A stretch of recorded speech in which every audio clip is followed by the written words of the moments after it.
This is where your operator is going to spend most of his time, because this is where he will set up the stroke of the press. So on here you see we've got fast approach, slow approach, fast press, slow press, dwell at bottom, slow up, and slow to top. Each one of these are adjustable by the operator, and they are accumulative. So if we look at fast approach, we're going to do a fast approach up to 8.28 inches. Then from that position to 14.2, we're going to be in slow approach. So like I say, this is accumulative, and it does show the entire stroke. One thing I want to point out is on these systems, in fast press, you get 50% tonnage. In slow press, you can get 100% tonnage.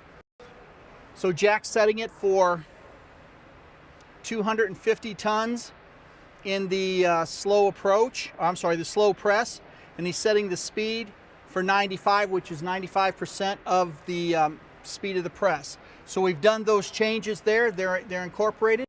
We not only can show this in percentage, but we can also show it in inches per minute. A lot of people like to do things differently, so we give the operator the ability to enter it as percentage of maximum speed or in inches per minute. So for instance here, fast approach is set at 720 inches per minute, where slow approach is set at 63 inches per minute. So you can set it either way. It comes up to an operator's preference which way he likes to work. So here we can also set position and pressure. On the pressure mode, the system is going to look for pressure in the slow press system. So if you want to go ahead and change that, Jack, we'll show everybody how to change that in slow press. Right now it's set at 250, and Jack is changing it to 350. So now in the slow press cycle, the system is going to look for 350 tons of pressure in that zone before it starts its dwell at bottom.